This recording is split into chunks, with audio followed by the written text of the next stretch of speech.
Assalamualaikum warahmatullahi wabarakatuh. 2/3 perjalanan malam ke-20. Subhanallah rabbana alhamdulillah.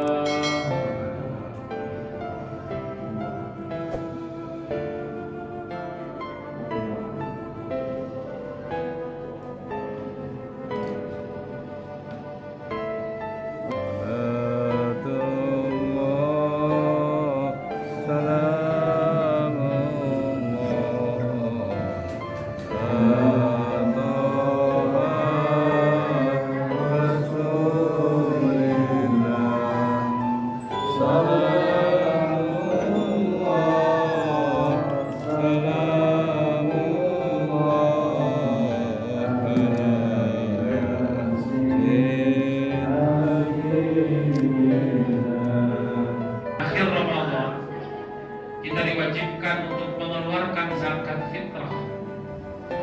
Zakat yang dikeluarkan oleh orang-orang yang punya kelebihan makanan pada malam hari raya dan juga pada hari raya Idul Fitri untuk dirinya dan untuk orang-orang yang berada dalam tanggungan nafkahnya.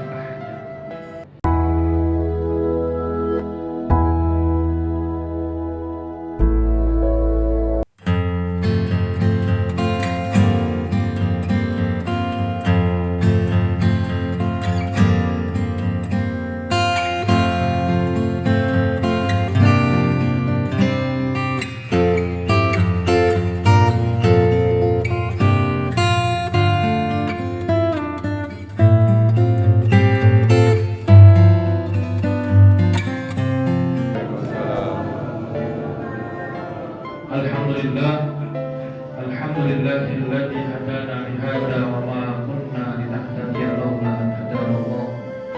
Wassalatu wassalamu ala Rasulillah sayyidina wa habibina wa syafi'ina wa qurrati a'yunina wa maulana Muhammadin ibni Abdillah wa ala alihi wa sahbihi wa man tabi'ahu wa wala.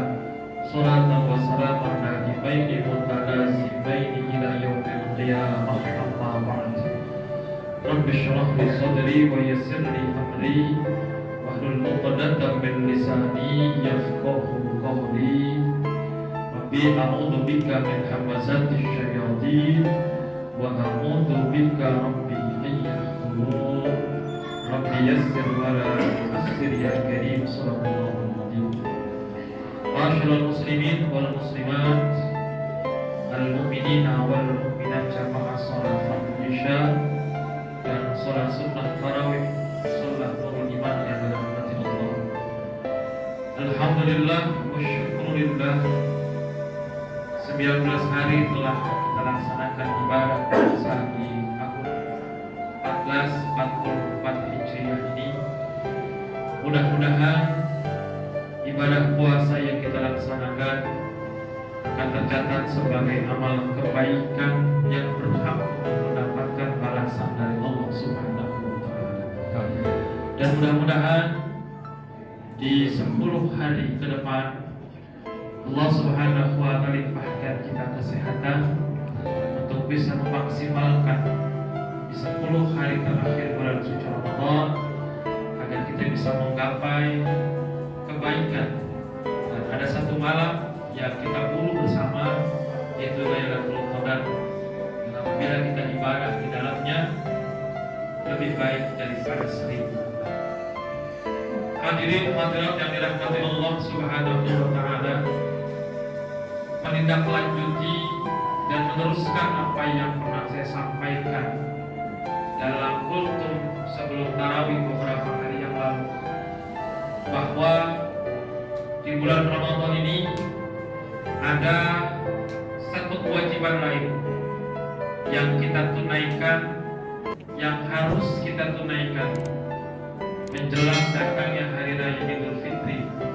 Itu mengeluarkan dari sebagian apa yang kita punya untuk diberikan kepada orang-orang yang membutuhkan, agar mereka bisa berhari raya dengan perut yang kenyang. Jangan sampai ada saudara-saudara kita ketika kita berbahagia, ketika kita bergembira, Namun ada saudara-saudara kita yang masih menahan rasa laparnya, bukan karena mereka berpuasa, tapi karena ketidakadaan makanan untuk mereka makan. Maka dari itu, di akhir Ramadan kita diwajibkan untuk mengeluarkan zakat fitrah. Zakat yang dikeluarkan oleh orang-orang yang punya kelebihan makanan pada malam hari raya dan juga pada hari raya Idul Fitri untuk dirinya dan untuk orang-orang yang berada dalam tanggungan nafkah. Kalau dilihat dari apa yang kita punya, saya yakin hampir kita semuanya bukan hanya kelebihan makanan untuk kita makan dari makanan pokok, tapi makanan-makanan yang lain pun kita hampir semuanya ada. Bahkan saat ini pun ibu-ibu sudah banyak yang persiapan untuk lebaran, sudah pada bikin kue, sudah menyiapkan ini dan menyiapkan itu. Maka dipastikan kita semua adalah punya kewajiban untuk menunaikan zakat fitrah. Dan zakat fitrah ini adalah bagian dari ibadah. Maka yang namanya ibadah harus mengikuti aturan yang berlaku dalam ibadah tersebut. Khawatir ketika dalam pelaksanaan dan teknis dalam zakat fitrah kita ada yang salah, khawatir tidak tercatat sebagai bagian dari zakat fitrah. Namanya ibadah itu kan ada syaratnya, ada rukunnya yang harus terpenuhi, sebagaimana layaknya sholat, puasa, dan lain sebagainya. Maka dari itu, orang-orang yang diberi amanah untuk menerima dan menyalurkan zakat fitrah harus paham betul tentang ilmu zakat fitrah ini. Yang pertama, yang namanya ibadah termasuk zakat di dalamnya itu harus dengan niat. Ingat, ibadah itu niat. Maka yang namanya niat nggak harus ada qabul. Walaupun panitia zakat biasanya menerima tapi dengan ucapan doa. Beda sama hal muamalah. Kalau dalam muamalah bukan niat tapi akad dalam hukumnya. Yang namanya akad ada ijab, ada qabul. Nikah misalkan ada ijab maka ada qabul. Jual beli ada ijab, ada qabul. Gadai ada ijab, ada qabul. Tapi yang ranah ibadah itu hanyalah niat. Dan niat itu diucapkan oleh mereka yang melakukan ibadah tersebut. Niat diucapkan oleh mereka yang mengeluarkan zakat. Yang menerima zakat, mereka memberikan doa kepada orang yang mengeluarkan tersebut agar zakatnya diterima, harta yang ditinggalkan menjadi berkah dan seterusnya. Dalam hal niat pun juga jangan sampai salah dan keliru. Karena kalau salah dan keliru dalam niat ibadah, khawatir ibadahnya pun menjadi rusak. Kayak kita nanti sholat tarawih, niatnya maka niat sholat tarawih. Nggak bisa sholat tarawih niatnya sholat tahajud. Nggak bisa sholat tarawih niatnya sholat duha. Maka akan rusak ibadah yang kita lakukan. Termasuk juga dalam hal mengeluarkan zakat. Ada beberapa hal yang menurut saya adalah sebuah kekeliruan yang terkadang sering terjadi di antara kita. Orang yang mengeluarkan zakat itu ketika dia berniat untuk dirinya sendiri, itu mungkin jarang terjadi kesalahan. Saya niat mengeluarkan zakat fitrah untuk diri saya, fardu karena Allah Ta'ala. Tapi terkadang ketika dia mewakilkan zakat fitrah untuk orang lain, ini jarang disebutkan diwakilkan.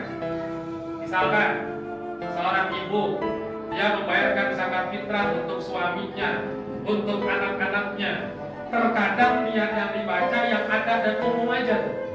Nawaitu al-ufrida zakatal fitri anni wa an jami'i man tarzibuni nafaqatuhu syar'an. Padahal seorang istri nggak wajib memberikan nafkah kepada suami, nggak wajib ngasih nafkah sama anak. Kenapa dalam niatnya orang-orang yang wajib saya nafkahi menurut syarat? Itu sudah sebuah kekeliruan. Yang ada ketika istri membayarkan mewakilkan zakat suami dan anak-anaknya, maka dia mengatakan dalam niatnya selain zakat untuk dirinya, mewakilkan membayar zakat untuk suami saya, membayarkan zakat untuk anak-anak saya. Sebutkan namanya. Kadang-kadang kita begitu cuma diurut semua aja. Kadang-kadang yang bayarin zakat pembantu misalkan disuruh oleh tuannya, majikannya. Bayar zakat buat sekeluarga termasuk pembantunya yang bayar. Tapi niatnya seolah-olah pembantu yang ngasih nafkah kepada tuan dan keluarga tuannya. Wa an jami'i man talzimu nafaqatum syar'an. Kan maknanya dari orang-orang yang wajib atasku menafkahi mereka menurut syarat. Kan menurut aturan syarat pembantu nggak wajib nafkahi tuannya, justru sebaliknya tuannya, majikannya yang wajib menafkahi pembantu. Yang kedua, dalam kitab At-Takrurus Sadida juga disebutkan bahwa ketika kita punya anak, atau orang yang kita wakilkan membayarkan zakat fitrah, usianya sudah balik, maka ada keharusan untuk meminta izin kepada orang tersebut. Kita punya anak nih Pak, sudah kuliah atau SMA, sudah balik. Kita mau membayarkan zakatnya, harus izin dulu kepada orang tersebut. Ini aturan syariat. Kenapa? Karena orang yang sudah balik, mereka sudah punya kewajiban tersendiri mencari nafkah dan membayarkan zakatnya sendiri. Lebih bagus ketika mereka belum dapat penghasilan, belum dapat pekerjaan, kita berikan uangnya sebagai orang tua kepada anak kita yang bayar zakat sendiri ke panitia ambil zakatnya.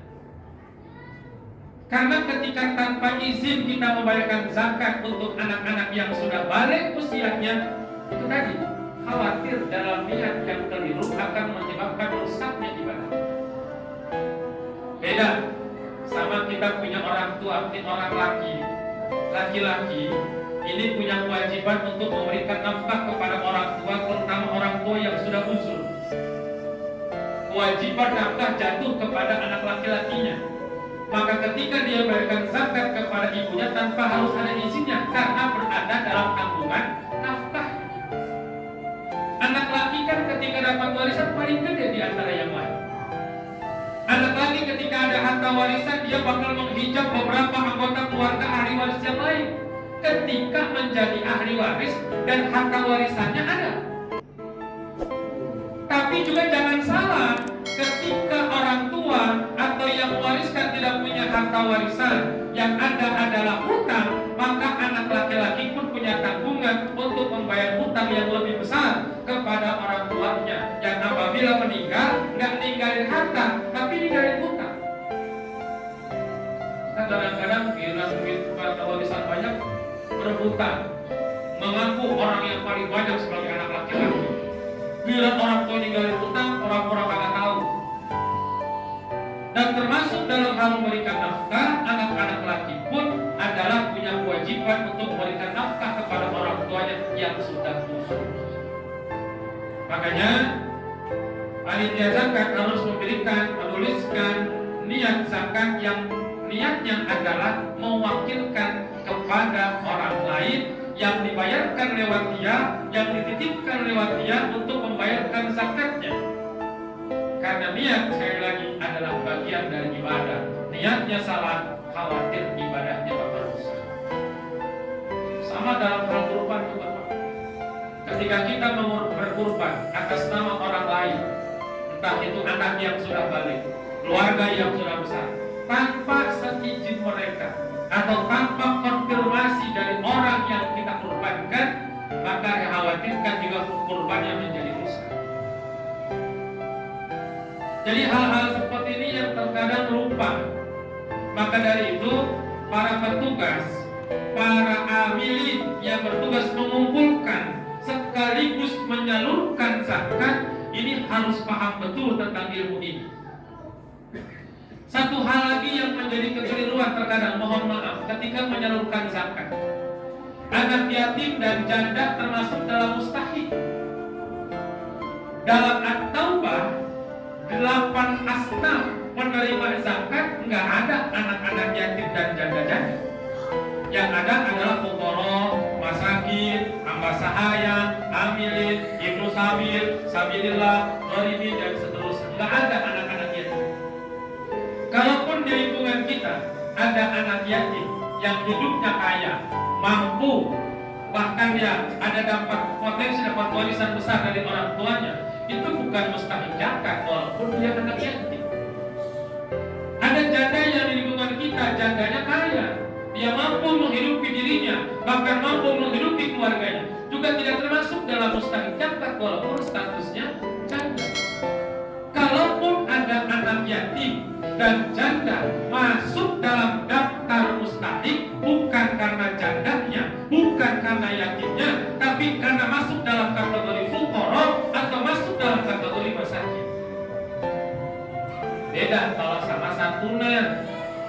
Santunan yatim biasanya di bulan Haram membahagiakan anak-anak yatim.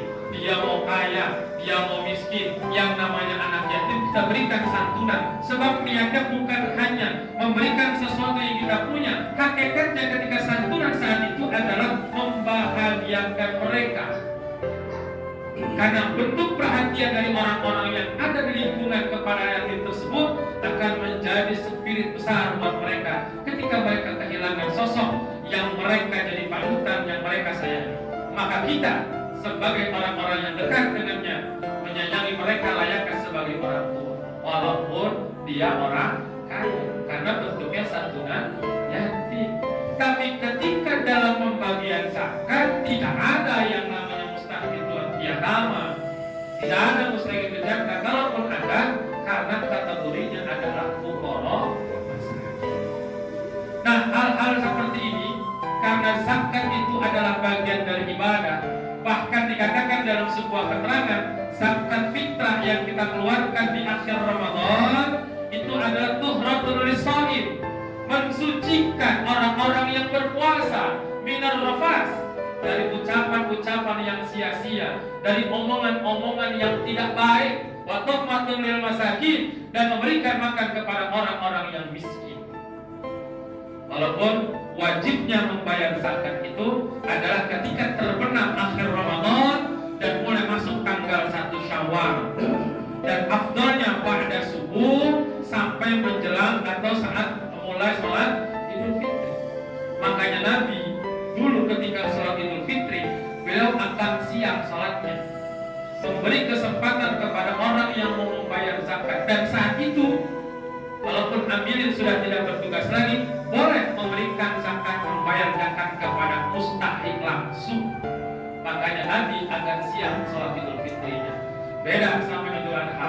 Idul Adha, Nabi lebih pagi sholatnya, karena setelah Idul Adha akan ada pemotongan hewan kurban. Nah, hal-hal seperti inilah yang perlu kita pahami. Sekali lagi, karena zakat adalah ibadah, maka zakat itu punya wajibun maksusun, punya cara metode yang tertentu, biniyatin maksusatin, dengan niat yang tertentu pula yang sesuai dengan aturan. Maka ibadah jangan sampai rusak karena salah dalam melaksanakan aturan yang berlaku dalam ibadah tersebut. Mudah-mudahan ada manfaatnya seluruh ibadah kita, puasa kita, tarawih, termasuk zakat yang akan kita bayarkan diterima oleh Allah Subhanahu wa Ta'ala. Amin ya rabbal alamin. Wallahul muwaffiq ila aqwamit thoriq. Walakum minkum.